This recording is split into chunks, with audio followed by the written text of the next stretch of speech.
Bizani o'tgan safar bergan topshiriqlardan kelib chiqib, Sergeli tumanida tirbandlikni oldini olish, qo'shimcha yo'l o'tkazgich loyihasini taklif qilish uchun Turkiyadan kuchli mutaxassis, kuchli kompaniyalarni taklif qildik. Kalyon ulashtirma kompaniyasidan Turkiyaning mutaxassislari bu loyihaviy taklifni ishlab chiqishdi. Bu loyihaviy taklifni eng asosiy jihati nimadaki, Sergeli tumanidan Toshkentning markaziga 50 daqiqada yetib kelayotgan bo'lsa aholimiz, bu o'tkazgich yo'l o'tkazgich barpo etilgandan keyin aholi 15 daqiqada yetib keladi va bu tirbandlikni oldini oladi.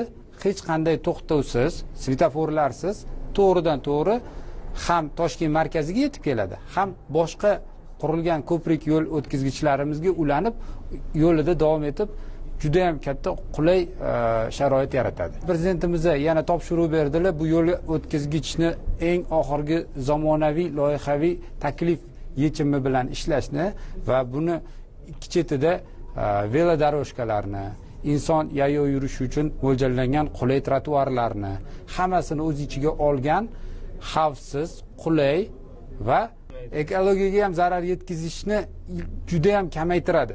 Bunda avtomobillar svetoforda tursa yoki tirbandlikda tursa, ekologiyaga juda ko'p zarar keltiradi. Bu yo'l o'tkazgichda avtomobillar juda ham tez o'tadi va bu yo'l o'tkazgichning quvvati 1 soatga 3000 ta avtomobilga mo'ljallangan.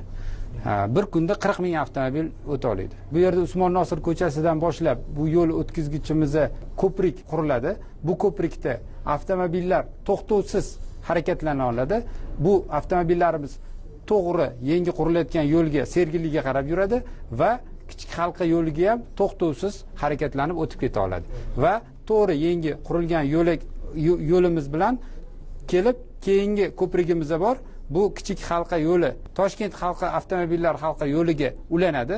Bu yerda ham qo'shimcha ko'prikka qurilmalar qo'shiladi. Bu avtomobillarning to'xtovsiz harakatlanishiga olib keladi. Hech qanday to'xtovsiz har bir yo'nalishga avtomobillar moslashib ketaveradi.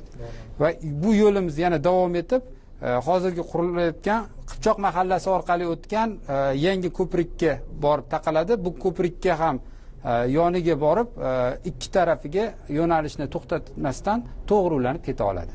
Bu ko'prikni eng qulayligi va zamonaviyligi shundaki, avtomobil to'g'ri o'tib ketayotganda bu avtomobil ham bu yerdan to'g'ri o'tib ketadi. Shunda bu yo'ldan kelayotgan avtomobillar to'xtovsiz, bir-birini kutmasdan to'g'ri bu yo'lga qo'shilib keta oladi va to'g'ri yo'nalishga ham o'tib ketaveradi. Hech qanaqangi to'xtovsiz, hammasi svetoforsiz to'g'ri yo'nalishlar davom ettirib keta oladi.